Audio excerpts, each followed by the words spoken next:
Welcome to the second video in the iPad Essentials video series. Today we're going to look at just a couple of ways you can tailor your device to meet your needs. You can personalize the iPad for yourself, or you can personalize it to work with your students in very specific manners. So let's start off with an area found in your settings. And I will say right away that becoming familiar with your settings is important, because there's no possible way we could go through all of these different areas in the video series. It's really, really important that you take a look around your settings and go into the general settings and play around with some of these different things and look at how notifications can be set up so that they're not always throwing those little notifications your way. Play around with the sounds that the iPad makes. Look at the brightness and the wallpaper. Go ahead and look at some of the privacy functions. But in this video, we'll look at something called restrictions.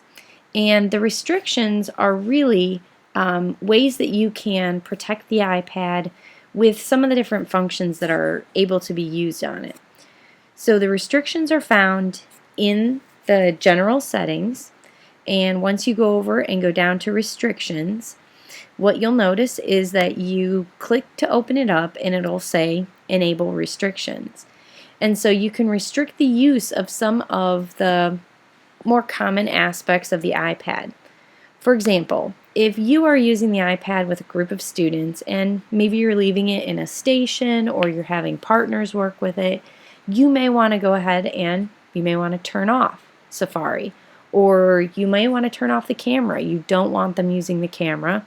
You could possibly, want to look at not having them be able to delete apps. As you go down, there are a couple of other areas that you may want to work with the students. And it's something that you would have to decide the way the iPad's being used, just how much you would like these restrictions enabled. Another thing to think about is, do you need a passcode on your iPad?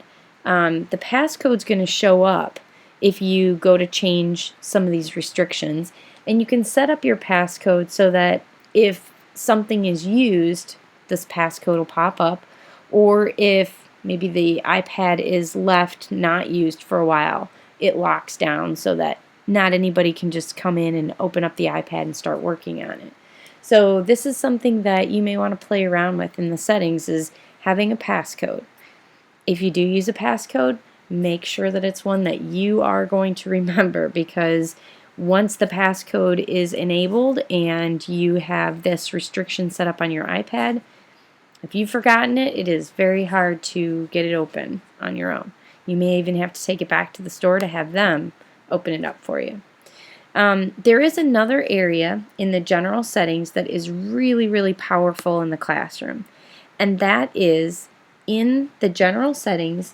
If you go down towards the bottom where it says accessibility, in the accessibility portion of the settings, you can look at having text zoomed, having voiceover, having inverted colors.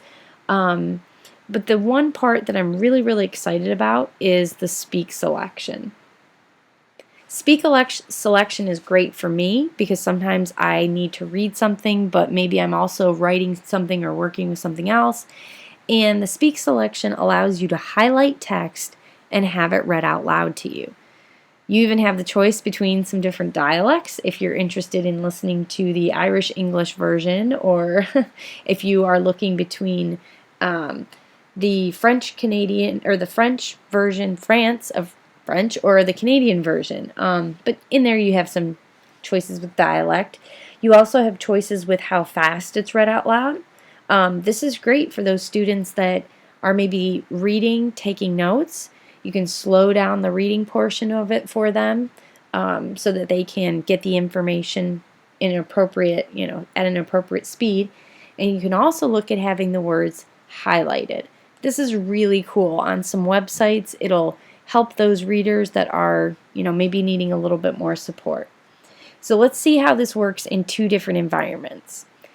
If you have speak selection enabled and you open up a web page.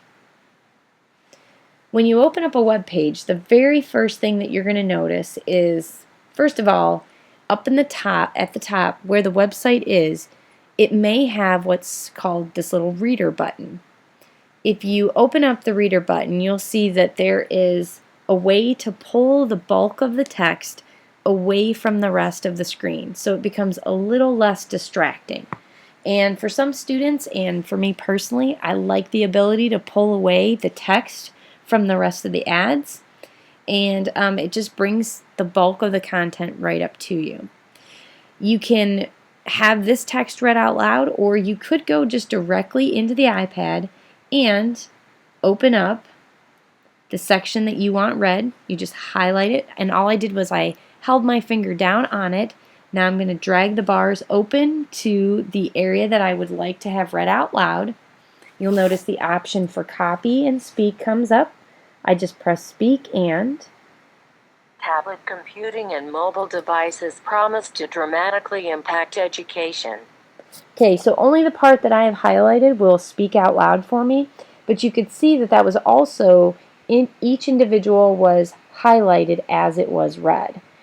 Just for the record, this is a phenomenal website.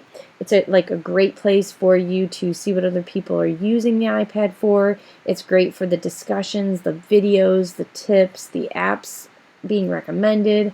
It is phenomenal. But when your students are using websites, that is one thing that you may want to go ahead and encourage them to do, is have it read out loud to them.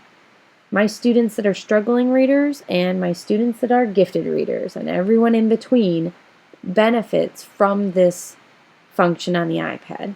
So that is using it in Safari or a web, in a web browser. The other way that I sometimes use the speak selection is when I'm asking my students to read books in iBooks. And whether the students made the books, which we're going to talk about in a later series about how you can use your iPad to make books for iBooks, or if it's a book that we have purchased and downloaded onto the iPads, or even other students' books that have been created, you can easily go ahead and have the book read out loud. So this is my fourth period students, their book that they created on light energy. And there are some graphics, which it's not going to read the graphic, but then there are also some text, some areas of text that you can have read out loud. So if, again, all you have to do is highlight it, and you'll notice in iBooks, which we'll talk about in a later video, you can do a lot with the text there. But if I want a specific section read out loud, I can go ahead and highlight it and speak.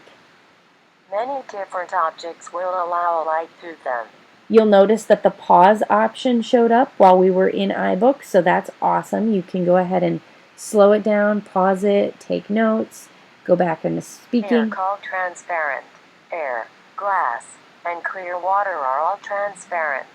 Okay, so in this section, you can see that the possibilities with supporting your students as readers, phenomenal. Now, before the next video, there are ways that you can get deeper into tailoring your iPad for your own use and making it more personalized for you. And one of the ways is simply in Safari, the iPad user guide.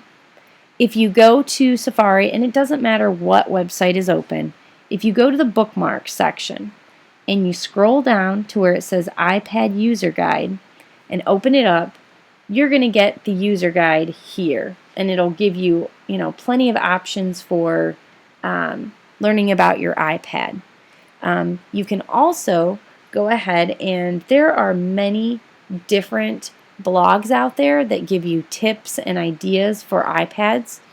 One of them that I use that sends me 2 to 3 emails a day about upcoming iPad tips, tricks, apps is called iPad Insight, and it is an iPad blog, and as it says, it has app reviews, it has accessory reviews.